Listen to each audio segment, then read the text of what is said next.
it really shows you how the journey is not alone. Like, we really do need friendship in order to get over and get under someone. Yeah. I talk about the devil on your shoulder and the angel on your shoulder. Yeah. Like, we need that friend to champion us, to help us, get through what we may be confused about within ourselves. Because a lot of times when we're meeting women, we were the first time they had a friend that could hold their hand and say, yes, do it. Yeah.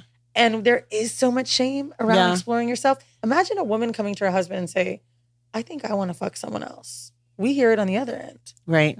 When is a woman supposed to take power? We're just supposed to say, oh, cool. You want us to go to a sex club? Finally, I'll get my chance. What woman can openly say this without being scared that it'll be held against her? Right. That's where this book really gave people, I think, some power.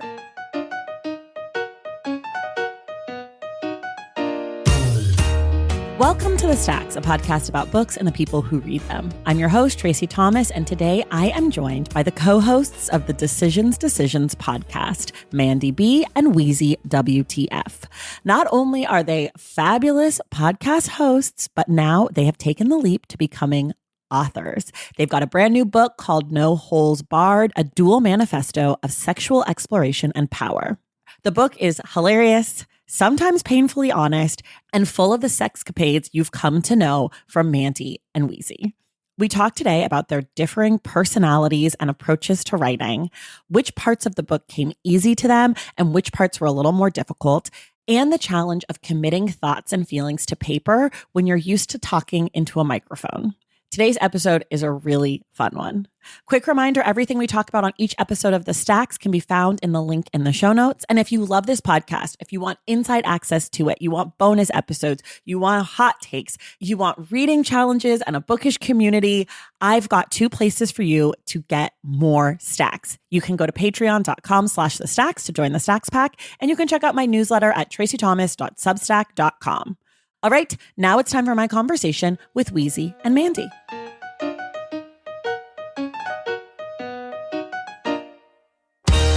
Hi, everybody. I am here today with two author guests. I am joined by the women of Decisions, formerly Horrible Decisions. Mandii B. Yeah, we're not on film. We're in their beautiful studio and there's cameras and they're like performing for the camera, but you don't have to. Okay. I love this. It doesn't go anywhere. But let me say your names. Mandii B, WeezyWTF. Ladies, welcome to The Stacks. Oh my God, thank you for having us. I'm so excited. I'm excited too to have this conversation. Okay, so let me say the full name of the book so that people don't forget. It's called No Holds Barred, a dual manifesto of sexual exploration and power. Yes. Let's start with the title. Oh, the title. Well, wait, you tell us when you saw the title. Yeah, what did you think? Because you read so many books. And when we were first, knew we were writing a book, I was actually going into stores and taking pictures of covers. Okay. Yeah. But titles were also screaming at me too. And it was tough because we were called Horrible Decisions at the time. So I'm like, put horror on it. But that doesn't necessarily. The publisher said no to that. I know that. That wasn't an option for me. I wasn't going to write a book and ingrain horror on it for the rest of my life. The publishers won't let you. Oh. They basically will be like, you can't have a swear word. Yep. You can't because they know Barnes & Noble isn't going to put it on the table in the front of the store. Airport. It won't be anywhere. Yeah. What about the holes? The holes is fine. I think holes is fine. I mean, I think your cover says a lot. I think the zipper is doing a lot of visual work, don't you think? Really? I do too, because here's the thing. I see lips. Sure. I see lips. For the first time, one of my homegirls gets the book. She goes, oh my God, I love this. It's like zipping your lips for a secret, but also unzipping your pants. Oh, okay. Well, I see lips, obviously, but also vagina. I don't see vagina. You see vagina? You guys don't see vagina. Are you fucking kidding me? And I see a lot turn of it vaginas. like this. Do you see vagina now? Yeah, but we ain't reading like that, Tracy. Okay. Here's the thing. Let me, as a person, again, who reads a lot of books. Yes. And I think about books very seriously. I know who you two are. And I think most people who read your book will know who you are, at least your first batch of readers. Because those are going to be the people who are going to go in the world and be like, I read Mandii and Weezy's book. I loved it. I love the show. It was so great. You have to read this. And then their friend will be like, I don't know who they are. Like, oh my God, just read it. You'll love it. Those people are also seeing vagina because you guys talk about vagina. Interesting. What do you see? You see lips, right? We're not nasty. And you know what? Yeah. Very horny. Look at you. You're so horny, Tracy. No. Okay. I mean, in her defense, maybe people aren't. I'm not asking. But I also but my think, friend said it. But I think that the pink with the red. There are other there's a book called Tampa. Pull up the Oh my cover. God, Tampa's my favorite book. And it has a similar. My favorite erotica. It has a button. similar. Though isn't Tampa has like a slit in the middle. And there's a button. Is there a button? I'm thinking of like it's like tan with or like light pink with like red. It's a phenomenal book because, and by the way, I shouldn't be saying that about any book right now, right? I'm supposed to act like everything sucks. Like we never read David and Goliath. Like I've never read a good book, but Tampa really got me to the place where I was like, oh, I was so Zane brain growing up. Mm-hmm. I don't know if I'd ever read white erotica.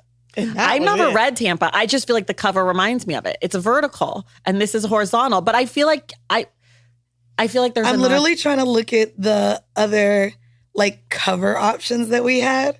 Even the process of selecting a cover, right? Like I know Weezy wanted fruits at one point, and we had like these fruits, and they put like the pixelations over it. And to me, I was like, this is too on the nose of sex. Yeah. Like there was one with a peach, there was a leaking strawberry, and I was like, it's a lot. A cream pied strawberry. I like all that. I already felt. I was like, so something's been happening in our rebrand. If you've never heard of us, but we were formerly known as the Horrible Decisions podcast for almost 8 years. And horrible spelled WHORE. O-R-E. Yeah. So when we became Decisions, it was intentional because of the book. This book is on Charlemagne the God's imprint. Right. And we are also on his podcast network. And I just know we've been known as being so unapologetic that, okay, we're taking horror away. Well, now I want a more suggestive cover. And it was really difficult for me because I would say I was 15% on board with the name change. 15%. But also... How on board were you? Oh, 110. Okay. And this was the first time where we had... The book is exciting to me, but the name change wasn't exciting to me because I'm very scared of the reaction. I've been doing something great that my followers love. I don't give a fuck if, it's not as large as a Joe Rogan, but I know my fans love this thing. Right. So it was like starting a new baby.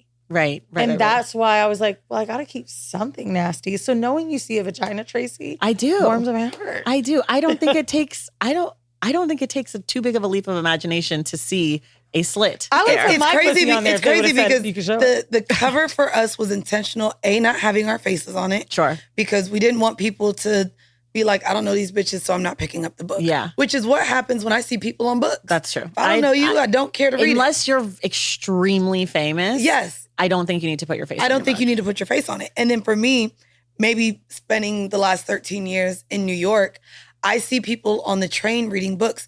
And there's so many times that we hear like people have to hide their phones at work because of our cover art, or like they're like, I listen to this pod, but they don't say the name because it's Horrible Decisions. Right. So for me, I wanted people to feel comfortable even just reading our book in public, where it I still wasn't feel like this book is suggestive, though. I mean, inside the book or the cover? The cover. I think it's still like if I saw suggestive, but it's not a leaking cream pie strawberry. It was not a cream pie. I'm gonna look. See, it was a glaze. It was a glazed strawberry. But we're here now, so yeah. I think that this accomplishes what you want it to accomplish. Okay, I think it definitely says women because it's the pink and red. It definitely says like secrets. Okay. Whether it's lips sealed, pants unzipping, or perhaps a vagina, it's suggestive, but it also doesn't say talk about me as I'm sitting on the subway, or like point to your friend and be like, do you see what they're reading? Like it's not like it's not embarrassing for the reader. Good. We totally jumped into this, but usually I ask guests to start by just telling the audience in about 30 seconds or so what your book is. Okay. We sort of already kind of leaned in, but if you want to give them like sort of your elevator pitch, just so folks know. Fun thing to ask, Tracy, because your pod is the one that I'm the most scared to do this on. Why? We've been podcasting so long. Everybody we're sitting down with is a podcaster, thinking that we're podcasters, so they just got to touch on the book. You're the person that gets it. Oh yeah, I got to do the whole book. Yeah. And I read it. it. I've been calling No Holds Barred erotica and self-help. This is a book that kind of holds the mirror up to your face when you're hearing some stories about trauma and healing, or maybe, feelings of needing validity from sex. But at the same time, it's that feeling you get when you read a book where you're like, oh my God, I might need to put this down and go do something. I've read books that make me want to start swiping because I get a little hot. And this book is that. It is not that mommy porn that I think that 50 Shades of Grey was. This is real deal women that are living these sexual lives that we've been watching in movies, except it's true. You don't need to watch the podcast. You don't need to know who we are. You will connect with both. Yeah, I think that's right. I think what I really appreciated about the balance in the book was that a lot of times in books like this, where it's got the self-help and then the memoir, they're sort of separated. And in this case, first of all, I've never read anything where it's like sex, like so like graphic sex and Wait, like really? self-help, not together, not in not in nonfiction. Okay. So like in a romance novel, right? Or something like that, like yes. Very graphic. Or even in a book that's like recounting trauma, like a memoir about trauma, but something like this where you're sort of mixing the sexual pleasure with the trauma or like with the lessons. I thought that was really interesting because there's chapters where you're describing like really hot sex and then you're like, here's some lessons about like protection, or like, here's like, you know, in your chapter about BDSM where it's like, here's this like insane sex scene, but also like, this is how a safe word works. Like, these are things you should be looking for. If you're ready to try this, like, here's 3 things you should be thinking about, as opposed to a lot of books where it's like, here's where I had sex, chapter 1. Chapter 2, here's what I learned about sex. Chapter 3, here's where, you know, so I like that in the chapters, it was sort of all mixed. I thought that was pretty cool. That. I appreciate that you liked it because we haven't had this book come out yet.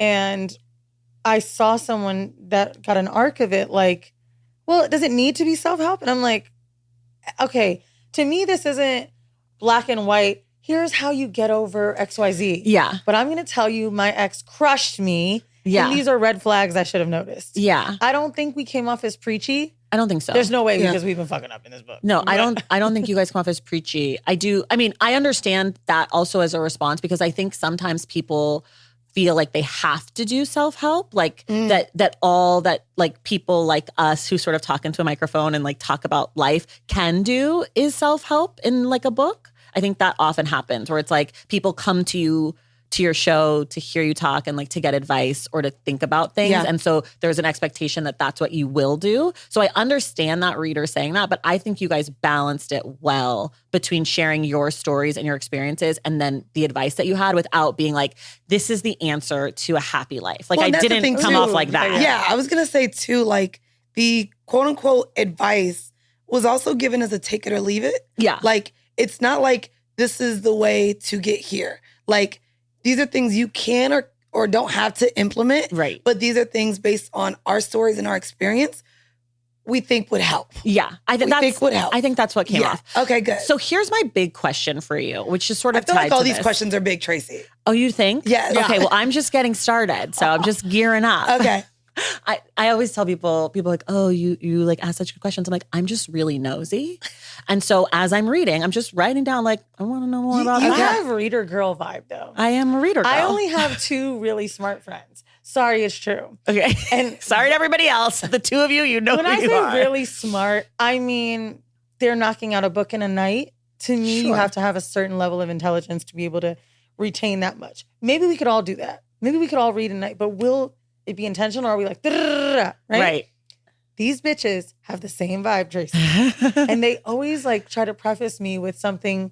When I read this, Weezy, I didn't even ask you. When I listened to podcasts, I took a moment to think. And I'm like, fuck, I want to be that girl. You are. Show me the way. I think you can. No. I'm the sex girl. You read it. Well, what'd you say? I'm the sex girl. You read it. I read it, but you're smart. I thought your chapters were really good. I mean, I have to be honest, like going in, I was like, what the fuck am I getting into?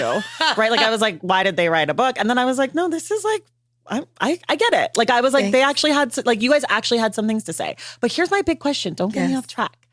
I want to know about the sort of parasocial relationship vulnerability situation.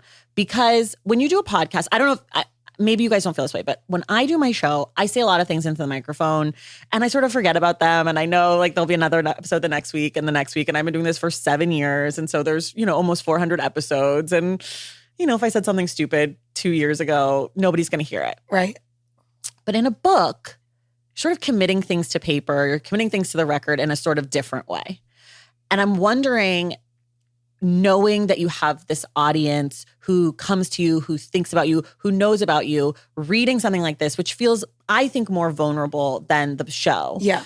How you all were thinking about that, how it felt as you were writing things down. There's certain chapters where you each call out, like, this was the hardest chapter for me to write, or you know, you talk about having sex for money, you talk about sexual assault, you talk about, you know, abortion, and there's all these really personal things that I think you've mentioned in the show, but having them sort of concentrated. What was that part like for you? It was tough. So first off, I'm glad that we took the time that we did to write this book. How long did it take? Well, it got brought to us to do it back in 2021. Okay. We got on the same page about it, maybe not till 2023. Okay. And then we locked in our writer, Tempest X, to help us construct what you co-author, what you see. And then I think about a year writing it. Got it. Maybe a little over a year. And so what the book was, from the proposal to this, almost night and day, but also I was in a relationship with the ex that I had referred to throughout the book. And there were whole chapters about me loving him. And so there's a huge weight lifted that relationship ended, and that relationship wasn't cemented in this book as such a great thing.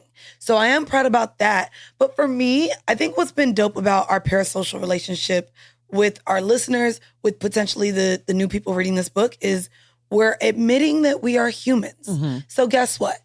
This happened to me. Who fucking cares? I've learned from it. I've moved on. Right. Like, so if anyone's going to judge or make any sort of comments about what my experience is, there's nothing that I have to respond to. Got it. But like that. So for me, I say it all the time. Who I am right now wasn't who I was yesterday, ain't going to be who I am tomorrow. Right. And so I say it about the podcast as well. If you go back to the beginning, we've been doing our podcast for now 8 years. Yeah. So if you go back 8 years, I don't agree with a lot of the shit I said. I said so many dumb things. So many dumb things. Bitch. And so I don't mind people's thoughts about what my life experience has been. Yeah. Whether they like it, whether they don't like it, whether they're like, ooh, this bitch is crazy. Ooh, I'm going to judge her. I don't have any thoughts about that, really. Yeah. How about you? I would say that the vulnerability for me looks different because when I'm podcasting, it's like you mentioned earlier, they're performing for the camera. For one, I've made the comment that while podcasting, I'm able to say crazier things because I don't see the hundreds of thousands of people watching. Yeah. With the book, it was a little bit easier than I thought it would be, because not that some of the chapters weren't hard. I'm sure you read that crazy assault story. It was slightly easier than I thought it would be, because I was writing alone and it felt like journaling. The hardest part was the publisher talking about it with me. So I was writing the chapters and we have a co-author. I cut Mandii off when she said writer because I really want people to understand I wrote what I said. And it was important for me to know that, because every celebrity that writes a book speaks about it and then it's translated. Our co-author, Tempest X, is so dope. We really wanted to get a Black woman to write this book with us. And it was more so about having someone connect the dots. We're great storytellers, but can we format this? Right. No. So like helping with the structure, Yes. sort of like how it would move, the sections. Being able to take a story that I wrote and make it more legible, because I'm getting emotional while reading it and writing it. And when she hears this, I want her to know how grateful I am. But sometimes when you say writer, I've cut you off because I know how many times I've written a book and thought, okay, well, did she write this? I see. And so I think for us as podcasters, the credibility can be lost knowing there is another name on that page. But I wrote what I said, and Tempest X held it down and made it that book that it is. Got it. Now, when it comes to the vulnerability, it was just her and I when getting to talk about what I wrote. And it felt so beautiful because it was sisterhood. Right. It didn't really feel difficult at all. Now, when Simon & Schuster came back and I saw red lines through things that were difficult to say, or for example, I remember one story in particular, it was something about my ex-girlfriend. Like I wasn't showing I loved her enough. And I'm like, huh? Yeah. Or just like even little etches between talking about sex or something being redundant. Like me talking about eating pussy. Well, that's what we do. Yeah. Okay, that's our thing. Things like that was harder. But we also haven't gotten the hardest part yet, which is the book being out into the world. Are you worried about what people think about the book? Like what about that feels like the hardest part to you? I'm so well liked in life, in podcasting. People that don't fuck with us are small. You know, they know we're doing something great. For the most part, our audience, they'll put us in check when we do something wrong, but they give us a hug. I am scared for the people that aren't my audience. I see. You know, when people ask us if we're scared to go on stage on a tour, it's like, these are our girls. Yeah. I ain't met you, but you my dog. Like, Right. you've been listening to my show how many years? You know me. Right. The mom that picks that up in the airport at Hudson News because she left her other book at home or she's in the mood for something new, she hates it. I don't know how I'll feel. But do you think that you'll care? Like if you hear from that mom and she's like, I hated your book, you suck. Like, do you think that would impact you? Or do you think that like if someone listens to your podcast and is like, This isn't for me. yeah, does that affect you? No, but I think the reason the book will is because I feel like that book is so important. Okay. The way that we talk about sex connected with so many people and we've lasted so long and quit our day jobs and did all this shit because they get it. The raw talk about sex is not appreciated because patriarchal bullshit like we talk about in the, the quotes, it's made us think everyone that does that is a hoe. We can't trust hoes. We can't trust women that are raunchy. And so the book to me is a little bit of a cover up about how dirty some of those stories get. Okay. And I'm scared somebody will read that erotica and think, well, I'm not going to trust her now. I am very fearful of that. And I think it's because podcasting seems like a safe space, whereas a book is memorialized for someone to go over, circle it, hand it, put it to a friend. And I don't know, but it's Black girls that I've been talking to for 8 years. Yeah. And now I'm opening myself up to the rest of the world. Yeah. We joke that we have 28 white listeners. I'm sure it's 28,000 white listeners, but we joke about them being 28 because they're not the ones I see stopping me in the street as much. Right. But I know this book will go further than who I'm used to speaking to. Yeah. And I really do feel safe in my own Black little world. Yeah. But this book is Black girl, but also woman. Yeah, for sure. No, I get it. A lot of people don't talk about, like, candidly, at least with me, about being scared about their book going into the world. I think also because a lot of people I talk to are authors and writers. That's their first job. And so it's a different kind of feeling. Like they either don't have an audience and it's their first book and they're building it, or they are known for books. And so there isn't that same like transition. Yes. So I'm very fascinated by you saying that you're nervous about it or that's like the big one. Well, we had the first 2 reviews that we were able to see were from non-listeners and the reviews weren't great. And it stung a little bit. Sure. But it's kind of like what we know. Like if you don't know us, right? Do you relate to it? Do you, like there was a white woman who thought it was bashing and I was like, I fucked 3 white guys in this book. I just want to say that. and the rich one, the dumb one, shit. You had an Australian, you had a British, you had all over the place. So it was confusing to see that. For me, it stung a little bit, but I understand now musicians who work on albums and songs that mean so much to them. And then people just come out immediately and say, those were 2 reviews, Tracy. I know. Well, you guys have to stop reading the reviews. Has anyone told you this yet? Well, no. Actually, well, they sent us the link. It was like, here you go, guys. Here's your Goodreads. Were they on Goodreads? On Goodreads. Okay.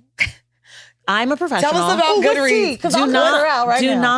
Do not read the reviews. Okay. Don't do it. Okay. Unless you genuinely think that you are going to get information from strangers on the internet about what you could do better for your next book because this one's done. Yes. Why would you do that to yourself? Okay. If you want to talk to your friends or people that you know and respect, if you have other authors or writer people that you know that you genuinely want feedback from, that's one thing. I mean, but it's no different than, and I guess maybe because, I'm saying it's no different than us reading the comments for our podcast every week. Instagram. There's YouTube, there's Instagram, and you read comments. That person that doesn't know me, is that the honest, true answer? Oh, I don't believe that. Anyone's opinion is true. But no, that's where you go. It's like if someone truth. can be and I appreciate you saying people don't tell you about being scared, because while I was answering that, being so vulnerable while we're on this book, on this press tour trying to sell it, I really do believe what I put out to the world. We wouldn't have put this book out if we thought it was shit. The book even took more time for one of my chapters in particular, the suicide chapter. I hate calling it that, but it is. That chapter we were supposed to like have a deadline, like something else was supposed to come out. I think it was July. Oh, it went to maybe September because my chapter wasn't it. And that story wasn't even told until the last date. Right. I just realized I had to dig deeper. I really am proud of what I wrote. However, the fear I think is normal. You know, I work with Hollywood execs all the time in LA for TV and movie shit. They be scared as fuck. Yeah. You know, I just heard one of my favorite actors say they're scared every time they go on set. I was like, what? I have really bad performance anxiety. I'm scared before every episode I podcast. I used to be a dancer before every time I went on stage. I was an actress. I used to teach fitness before every class I taught. It is part of, I mean, I've come to accept that it's part of my process, but I'm always nervous before I do something because I want to be good at what I do. And like, I think there is this weird thing culturally going on that we don't have to get into, but that trying hard or caring is embarrassing or cringe. Mm-hmm. And that like, do you guys watch the show Succession? Have you ever watched it? Do you know yes, those guys? Do you know Jeremy Strong and Kieran Culkin? Yes. So love Kieran. It's basically to me this thing where it's like everybody loves Kieran because he's just like, I'm so zany. I do whatever I want. Like I don't prepare. And then there's Jeremy Strong, who's this fucking fantastic actor, but because he's a tryhard, people don't like him. And I unfortunately am a tryhard. You mean on the show? Just in like, like there's all this chatter around. He's good on the show. He's great on the show. They're both great. Both of their performances are good, but Kieran Culkin, people like love him because he's so whatever, and people dislike Jeremy Strong because he stays in character on set and he's like so intense, and he's quite frankly a weird dude, but his work is good. And so I feel like there's this whole thing, and I think it's actually connected to Trump, that like being prepared or like being good at what you do and wanting to be good and striving to be good is now culturally embarrassing. And because like Trump became president just like without trying, and like he doesn't know anything. And then it's like you have Joe Biden, it's like Joe Biden's a career politician. It's like, well, shouldn't we want someone who's put a lot of effort and like wants to be the top of their field? Obviously, I think they're both, you know, fuck that and free Palestine and all of these things, right? Like I think there's a lot of issues with both of them. But I think there is something happening culturally where it's embarrassing to admit that you're nervous about something or like want something to be good because there's an expectation that like, I said what I said and fuck you and like, I whatever, I don't care. I just wrote this book and like, it's great and whatever. This is the boss bitch propaganda that is slightly fucking us up. Because some of the reasons I think people love Diary of a CEO is because you actually hear CEOs talk about fears, failures. We need more of that. I'm telling you right now, I don't really love the Kardashians, but love the ascension of watching Kim reinvent herself over and over and over and over. I want to know what didn't work. What was the product you didn't put out? Right. Put this bitch on a mic. I mean, that's why for the book, it was important for me to do a lot of reflection. Yeah. Like me and Weezy, before getting into the book, I remember went a little back and forth because I was like, oh, there's so many things I'm shameful of. She was like, that's not our brand. You can't talk about shame. We empower. We're liberated. No. Well, clearly I'm putting a voice on it because I don't know the exact words, but there was a part where you didn't want me to actually admit the shame that I had around things that I had championed on the podcast, like fucking for money, like doing certain things where I made it seem like it was a liberating thing at one time. And now I would never tell someone to do that. Right. And so it was important for me to show that my mind has changed over things, but also like, hey, I can think being a side chick at one point in my life was the best thing since sliced bread. And now today I could be like, oh, bitch, it's because you didn't have any self-worth. And so it was important for me to put that in the book to explain what my journey looked like. When you read the Sex for Money chapters, they vary. And I think that's exactly the moment she's talking about because I remember there's a few moments in there. We were on the phone with Charlemagne. Well, that was the moment I remember. And you were like, I don't want to talk about fucking for money because I'm ashamed of it. And I'm like, well, how can we not? We've talked about it for so many years. We've got to talk about this thing. And when it finally came out, you read Mandi's, you read mine. I think hers comes first. You read about sex and circumstance.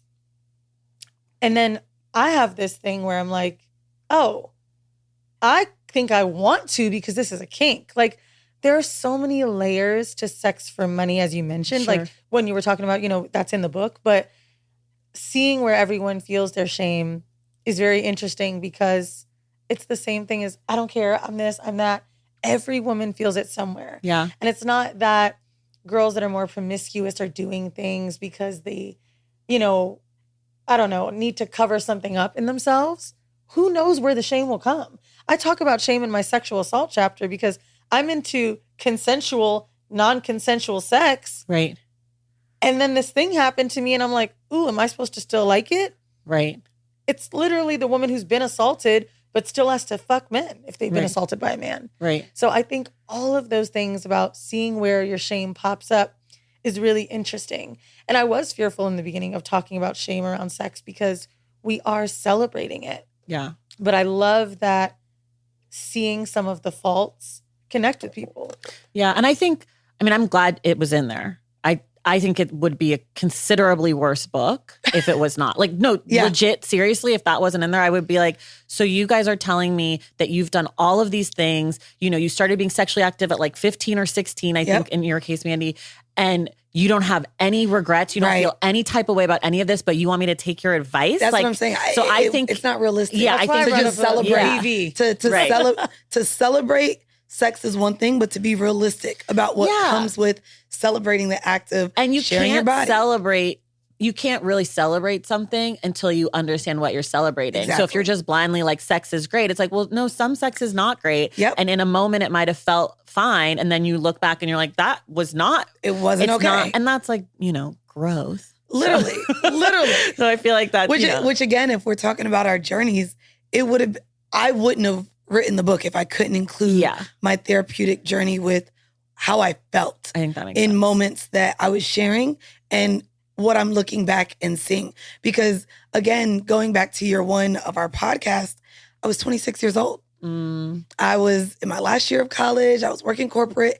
I didn't have the money that I have now. I was 80 pounds bigger. There were so many different changes that the things that I felt in that moment are not where I'm at now. And so it was important for me to chronologicalize, but also include what my thought was at 26 while I was doing it. So I literally even start my chapter about the side chick, like championing side chicks. Right. And saying that I was like, the head honcho of side chicks. Right. And then by the end of the chapter, after women coming to me as woman to woman and sharing those experiences, I was like, oh, bitch, you were dumb. Yeah. You were real dumb. Yeah. And that's okay. Wait, we'll take a quick break and we'll be back. Valentine's Day is upon us, and I've got love on the brain. Love for books. Duh, of course. Hello. Did you forget what podcast you're listening to? I love bringing you all great reads, exclusive author interviews, and behind the scenes book gossip. But I can only do that with your support over on Patreon and Substack. Our Stacks Patreon community, also known as the Stacks Pack, is where you can go for book club meetups, a private, very active Discord, and a year-long mega reading challenge to help you achieve all your reading goals. Plus, you also get that monthly bonus episode. Now, over on the Substack, you can subscribe to my newsletter, Unstacked, where I keep the book conversations going. I also give you a healthy dose of sports and pop culture, definitely some hot takes happening over there. And again, that bonus episode. If you don't have a few dollars to spare, don't worry. There are free options on the Substack and the Patreon to get you a little extra Stacks magic. Making this podcast is a total team effort, and by supporting my Patreon and my Substack, you allow me to support my amazing team that makes the show possible every single week. So if you or your friends are looking to meet other book lovers and support this indie podcast, come hang out with me on Patreon, Substack, or both. I would love to have you. And since we're talking about love, you can gift subscriptions to the Patreon and the Substack for that special reader in your life. For the Stacks Pack, head to patreon.com/thestacks. And for the newsletter, head to tracythomas.substack.com. And also, there are links to both in the show notes. Okay, see you in the Stacks. Okay, we're back. Okay, I want to shift a little bit, I think. Talk to us. I want to talk about sex and sexuality. Okay. Because you're both mixed Black women. Yes. Me too. Sisters. Not the biracial brigade. I know they're gonna yell at me. And you both carry a lot of different identities with your sexuality. I mean, man, do you have like 4 or 5? When you laid it out at the beginning, it was like, I'm this, that, and this. So do you want the backstory on that? I do, but before let me ask a question and then I want you to tell the backstory.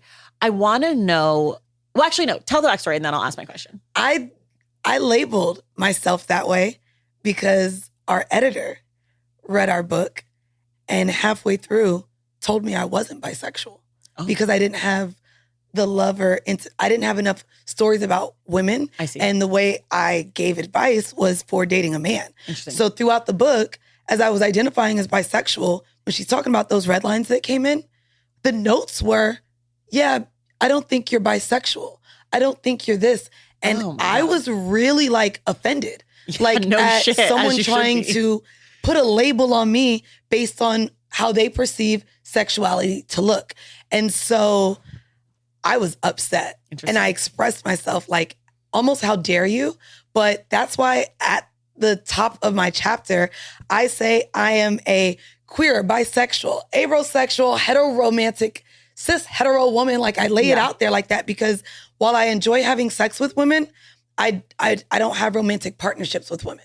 And so maybe that's what the editor saw. Interesting. And I was just like, wow, how dare you?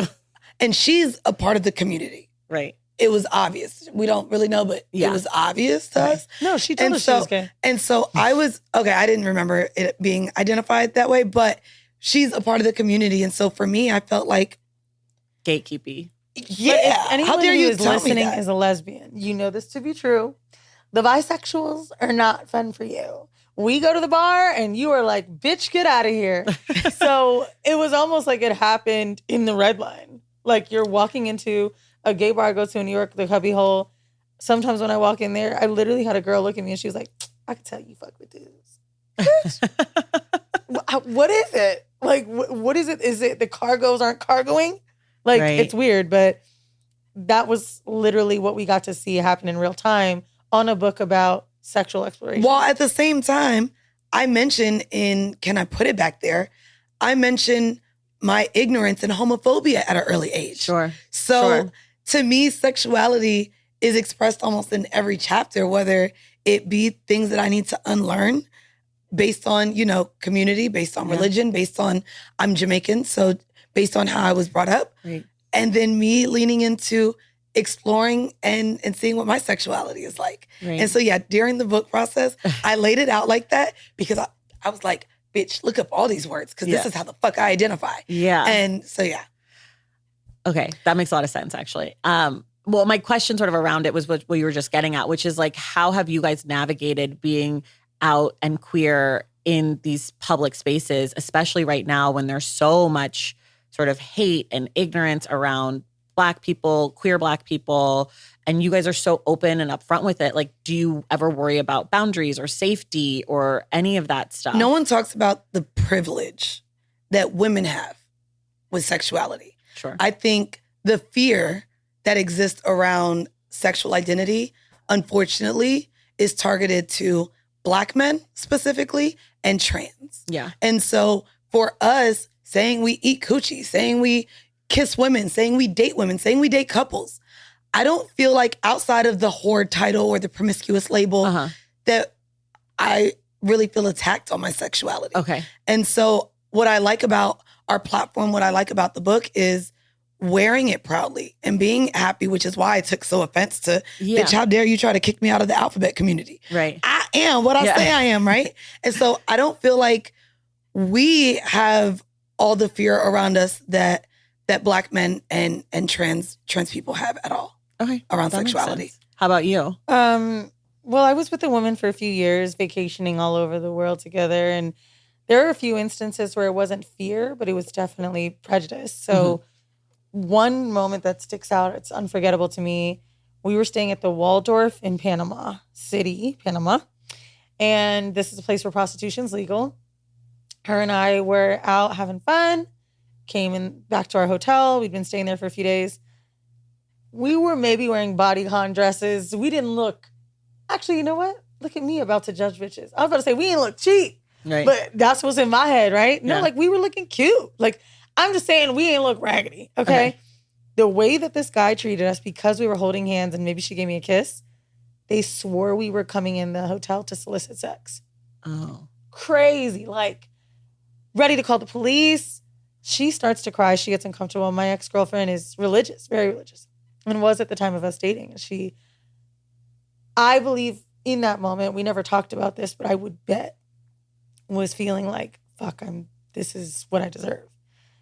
Me, I'm like, fuck you. I will call the manager. This is a Hilton property. You said I'm white too. Don't forget. I will show you the photos. I am. Yeah. Girl. So anyway, the hotel was very hush-hush about it, wanted to give us credits, XYZ. And her and I kind of swiped over it. There was another instance in Paris where we were out together. I would describe this as one of those like party restaurants.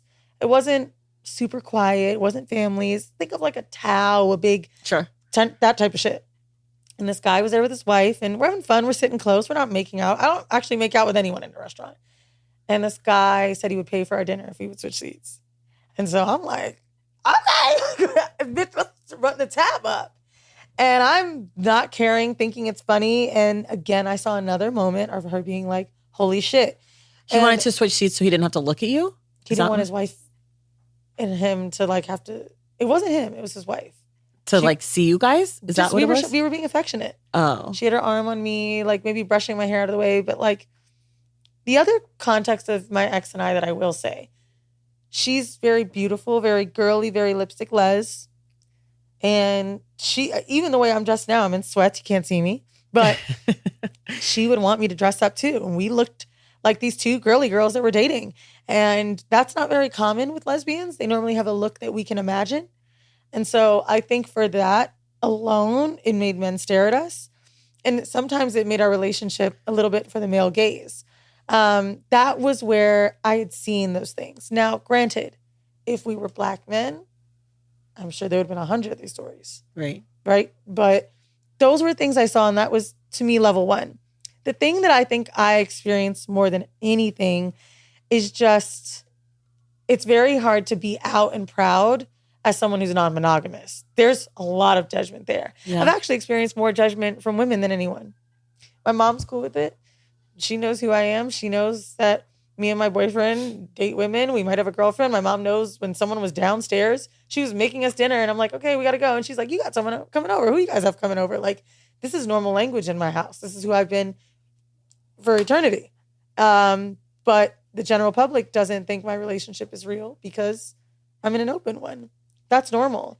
Honoring my love and my spaces, that to me is all part of the queerness. You know what I mean? And so the sexual orientations being a part of judgment is something I think anyone that you know and I know, they're just used to it. We just accept our fate in that way. Have you noticed a shift in how people talk to you or respond to you in like as the political climate's changed at all?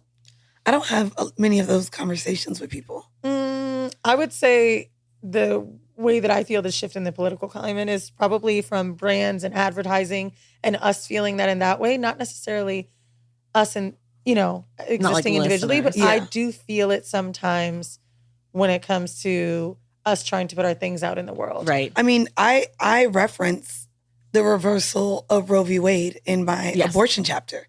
So for me, it was really important and there was no way in hell with the current climate, I wasn't going to include my abortion story and what that moment felt like for me.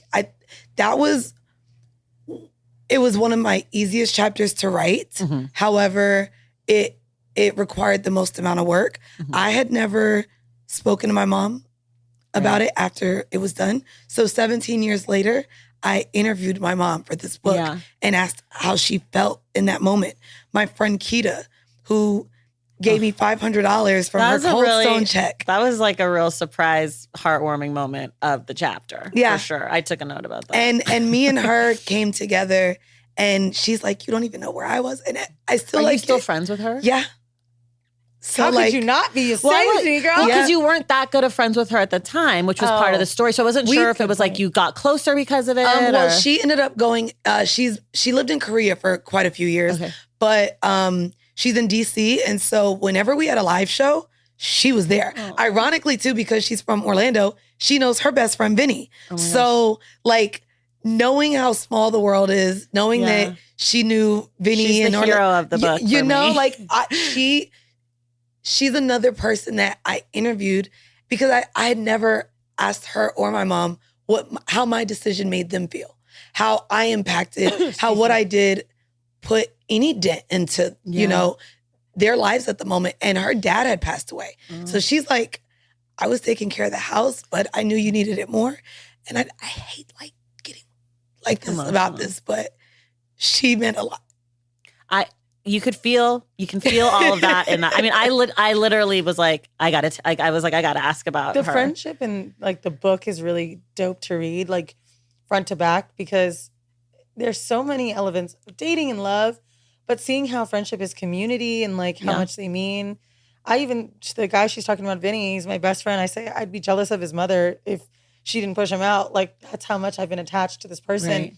It really shows you how the journey is not alone. Like, we really do need friendship in order to get over and get under someone. Yeah. I talk about the devil on your shoulder and the angel on your shoulder. Yeah. Like, we need that friend to champion us, to help us, you know, get through what we may be confused about within ourselves, because a lot of times when we're meeting women, we were the first time they had a friend that could hold their hand and say, yes, do it. Yeah. And there is so much shame around exploring yourself. I'm not talking about, you know, maybe for those listening, it might be something like as simple as, I don't know, going on a dating app. A lot of these women were like, I've never been able to say I wasn't having an orgasm. Right. I've never been able to say, hey, I'm curious about, maybe it's exploring sex with other people. Mm-hmm. Imagine a woman coming to her husband and say, I think I want to fuck someone else. We hear it on the other end. Right. When is a woman supposed to take power? We're just supposed to say, oh, cool. You want us to go to a sex club? Finally, I'll get my chance. What woman can openly say this without being scared that it'll be held against her? Right. That's where this book really gave people, I think, some power. I think that's right. Okay, hard shift. Okay. I have some questions I ask everybody. Okay. First and foremost, how did you write this book? Where were you? How many hours a day? Computer, phone, notepad, snacks and beverages, candles. I love this question. What set the scene for your writing process? I'll tell you 2 chapters because those are memorable moments. Okay. Because it was actually all of those. You did all sorts of different things for each, just depending. Love chapter, which is my favorite because I'm such a lover girl, but I'm reading the book. You can tell I'm boyfriend girl. I'm like, ooh, yay. He's going to be my husband. And it's like the dom. And I'm like, well, maybe it'll work out. Yeah. You know, when I watch movies and you see someone that cares about someone so deeply that they're looking at each other in a certain way, they're doing these extravagant acts of romance. Like, I finally received it. I would write the love chapter every time he left me because I didn't want to forget the feeling. Mm-hmm. On the beach, when he was sleeping, there's a moment where I talk about peeing out semen so I won't get BV. And I'm like, oh, I got to put this in the book. Like, I wrote that chapter everywhere. Yeah. The chapter about my ex-girlfriend was, I don't know if you remember me saying I masturbated halfway through writing it. That was the threesome chapter. I wrote that on my phone, on a plane, and the other half of it at my current boyfriend's house. And that chapter, as sexy as it was, it got so serious that I felt guilty writing it in his home because I realized how I couldn't say anything bad about her. Never a snack. Always water. Staying hydrated. You can leave. Never a snack. Because if I eat the snack, I want TV, girl. I see. Okay. Oh, I can't have no Cheetos. I can't have no popcorn without being like, let me just sit down and watch 90 Day Fiance. Okay. Fair. And in every emotion, happy, sad. I've been high once. That was fun. I did some acid and I just needed to burn out a little bit. I didn't have a method to doing it. I worked with Malcolm Gladwell on a project and I loved the way that he talked about writing books because it sounded like a real author. And for me, it wasn't. Got it. But now I feel like because Mandii and I are so opposite, she's so structured and organized in her everyday life. Now I want to know how you wrote it. Structured and organized. That's right. Absolutely not at all close to how you did it. I knew which chapters would be easy for me and which ones would be emotional labor. Yeah. So that's how I structured which ones I would write first. Okay. Like, ironically, the abortion one came quick. Introduction came quick. Meeting the couple in Mexico came quick. So what my process looked like would be taking, say, maybe 2 chapters. These are the 2 chapters I'm going to work on this week. Tempest would come over, and we did 4-hour blocks. Got it. So over the 4 hours, we would sit with each other, and she'd hit the record button, and she would talk me through chronologically how I wanted to narrate the story, which parts were important for me to put in there, and what the arc of it would be. Yeah. So what is the theme of this chapter? Yeah. What is the arc of this chapter? So I would start just talking about it. That's how we would do it. And then literally she would stop me. Okay, what about if we take the story this way so that the audience knows where you're going with it? That's how the Can I Put It Back There chapter went. It literally went from my homophobia and my views on anal sex in the beginning to finally experiencing anal sex in a climatic way, all the way to me enjoying penetrating men. So there was always themes. And so literally it would be 4 hours at a time with her. She would leave. I would have my notes on how the chapter's supposed to be. She's like, write it and get it to me. And so my process would be waking up the next morning and getting to work. Snacks and beverages? I was drinking. Okay. I was drinking, liquor, maybe some wine. Me and Tempest during our meetings, they were 4 hours. So we would always at like me getting flustered and the 2 hour, halfway through, we're ordering lunch. Got it. And for that, it was almost always Mediterranean. I don't know why.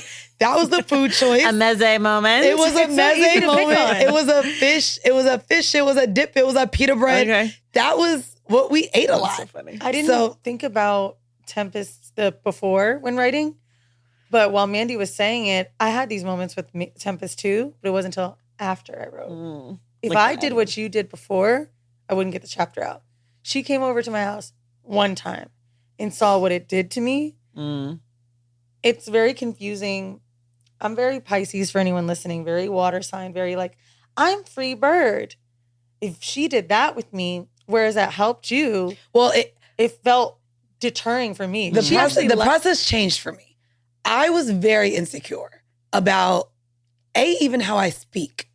So I was like, and at the moment, there was like an outpouring amount of insecurity around how I put my thoughts together, right? So at first, having her be a part of the process, I was like, okay, you're going to record everything I say and write it.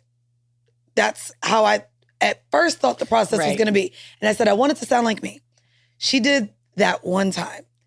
I got the chapter back and I said, I'm blunt. I really like you. So don't take this the hard way. I fucking hate it. This sounds terrible. She's like, well, you want it to sound like how you talk. I said, it sounds remedial. Yeah. I fucking hate how this reads. It was like 3 words, period. 4 words, period. I'm a long flow sentence bitch when I write. But how I speak, my thoughts are a little jittery and scattered. Yeah. And so when I saw it, I said, absolutely not. I hate this. And she said, now I want to read it. She said, the chapter that could have been. That should be bonus content for the Patreon. Especially because I've expressed how much I hate it. Okay. And so I'm really glad that we had that moment because her response to that was, okay, well, I want to make sure I know what your flow is. So you write based on what our interview, our conversation was, you write your introduction. I went and wrote my introduction and she said, Amanda, this is beautiful. Oh. And she was like, how dare you have that insecurity? Yeah. You're writing all your chapters. Yeah. And I'm going to come in and we're going to make sure it's structured. And so from that point on, she gave me the confidence to literally sit in front of my computer. And it became such a great experience for me, the editing. I know we don't have a lot of time, but I need to know your favorite chapters from each of us. Or like what moments did I know you said Keita did. The abortion chapter of yours, I really, really liked. I like the Dom chapter of yours. I really like that one. I cannot believe that is the one you said. Why? I thought you would have said my assault chapter. I mean, because if the abortion chapter for Mandii connected, that chapter, I guess the other flip side of it is the vulnerability. I just think you guys are also really different. And so I felt like you could pick up on that in the book? Your writing styles were really different too. Okay. But I also, like, sometimes I would be, because I did it digitally, sometimes I would be in a chapter and be like, wait, who is this? And then I'd be like, oh, obviously. Your it's styles at the top are, of the page, but yeah, but you can't go back digitally. Yeah. And so I was like, I would be deep into the chapter and then be like, wait, who is this again? And then I was like, oh shit, duh. So I just feel like, I don't know, that chapter to me of yours felt like really you. Like, I felt like, oh, this is like Weezy doing her thing. And I felt like the abortion, I would say the abortion chapter, but I also think the sex for money chapter. Oh, wow. Where I pretty much called myself pathetic the whole time. Well, I just thought it was an interesting journey. I thought there was like a nice arc to that chapter. Thank you. I don't know. You like Mandi's vulnerable chapters. I do, but it might just be because like, I can't say why those chapters of yours worked for me. Right. And like, I don't know. I think also like the combination of having like some chapters that had more like levity and more like sex and like kind of like wild party girl vibes. And I also liked like, I did like your assault chapter. And I thought it was interesting how you like incorporated your lineage of being a party girl. I think that's how you phrased it or something. Oh yeah, because what's your the mom, number one thing you hear? It came after a party. Right. So I deserve this. Right. And I thought that was interesting. Those are the like 4 chapters that stick out to me as being like my favorites. I love that. I would like to tell your listeners too, the book is broken up into pain, pleasure, progression, power. So in the pain chapters, there's an abortion story, and then there's that BDSM Dom chapter you're talking about. Like, I think so. Yeah, and you should see. They're all in the pain section. All the ones I liked, I think. No, one is in purpose. One is progression. Or progression. You know what's crazy about even structure? That how we have an outline for our podcast. I was like, we need to break this up into sections. Even the patriarchal bullshit had to have a matriarchal reply. Like, everything was really intentional with the structure of it. Like, even the going back and forth. It out just from writing chapters, by the way. Right. Pain, pleasure, progression. We had pain first. And we were like, the book can't start with pain. No, we have to. So we even moved that around, putting pleasure first, pain in the middle, then progression was always going to be at the end. And then power came at like, that's what just the like book a little is about. tiny epilogue. Yep. Yeah, we had pain, pleasure, progression, because the stories we wanted to tell were like, how do these fit in? And then power might have been Tempest's idea of just like, how do we really make this stick? These are powerful stories. Well, no, we had power there. However, how it was supposed to look were us writing letters to ourselves. Oh. So, and then, so you know what's crazy? That happened. We both wrote these letters to ourselves. They read so different. They didn't mesh. We were like, yeah, no. So Tempest came and said, okay, both of you write to me what power looks like to you. And so then we have all the ways in which... that's the chapter you guys write together. Yes. The part of the introduction's together, and then that's together, and then everything else that one's together, everything else is split up. Okay, we're out of time, but I have to ask my last question that I ask everybody, which is, if you could have one person, dead or alive, read this book, who would you want it to be? Oh, Bell Hooks. Okay. And we have 2 quotes in there from her. Yeah. So... Can I add one more? Yeah. Only because she is the icon of sex, and we don't know much of her story. Sister Soldier? Oh, no, that's mine. Marilyn Monroe. Oh, interesting. I would not pick white. She had. We wrote this book for all women. I think for her being the icon, essentially, of sex, promiscuity, being a man eater. Sure. However, we never got to hear her side, the pain that went into it. Maybe the assaults that she dealt with men, being in the industry. And so there's just a story of hers untold that I think if she read this, it would have empowered her if she was still alive. Totally. I think when I hear that question, I'm like, my first thing is, I want to know what this person thinks of it. So I can only think of the people that inspire me. And so this book, to me, I am more excited about the erotica in it. When I say erotica with self-help, it's the outline of how to, circumvent basically what could go wrong. Right. Based on the things you've read. Right. However, self-help, to me, people that are alive that are great at doing this are the Malcolm Gladwells. I could even say Mel Robbins, right? Those people are in there. Let's just say these 2. erotica is, to me, the backbone of this book. It's the front cover of this book. Yeah. It is the two girls' success and how they got this book. So I think about the erotica that really got me going. Zane, Eric Jerome Dickey, Sister Souljah. I think if any one of them could read it, I would want to know what they thought of how those sexual stories were told. Because best line of a book all time. I bust out my mama's coochie. That was Coldest Winter Ever, Sister Souljah. And I remember opening that book as a kid and being like, and I put it down because I thought my family could see me reading it. I want to know. My mom gave me that book for Christmas. I love it. It's so phenomenal. All right, party people. No Holes Barred. Yes. It is out in the world as you're listening to this conversation. You can get it wherever you get your books. The ladies do the audiobook. It is not finished as we're recording, so I have not been able to listen to it, though I really want to, and I probably will once it comes out. But for anyone who hasn't been an author, that was harder than writing it. Everybody says that. The audiobook was And I bet it was really hard for you because you have a sort of New York accent. Do I? A little bit. No, I don't, girl. I'm from Florida, girl. You are from Florida, but you have an accent, and I bet they were all up on crazy. you about saying certain things. I don't think I got an accent. I think I sound just real. This is the standard of English. Okay. You know what I did in the accent. audiobook? That I don't know if I told you. You mentioned Australian guy, British guy. Yeah. Oh, I did all of it. You did that full performance pieces. Take your panties off. Like, and it's so funny because the director was like, it doesn't feel right if you don't do it. I was like, but it sounds bad. She's like, but they know you're going to sound bad. No, they don't, girl. Yes, they do. Okay, well, anyways, you can get the book wherever you get your books, audio, print, whatever you want. Ladies, thank you so much for being here. Thank you. This was great. And everyone else, we will see you in the stacks. See you in the stacks.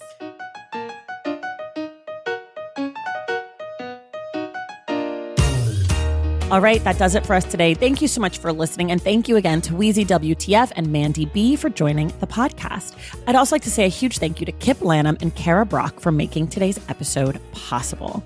Remember, our book club pick for July is God Help the Child by Toni Morrison, which we will discuss on Wednesday, July 30th with Dana A. Williams. If you love this podcast, if you want inside access to it, head to patreon.com/thestacks to join the Stacks Back. And you can check out my newsletter at tracythomas.substack.com. Make sure you're subscribed to The Stacks wherever you listen to your podcasts. And if you're listening through Apple Podcasts or Spotify, be sure to leave us a rating and a review. For more from The Stacks, follow us on social media at The Stacks Pod on Instagram, Threads, and TikTok. And check out our website at thestackspodcast.com.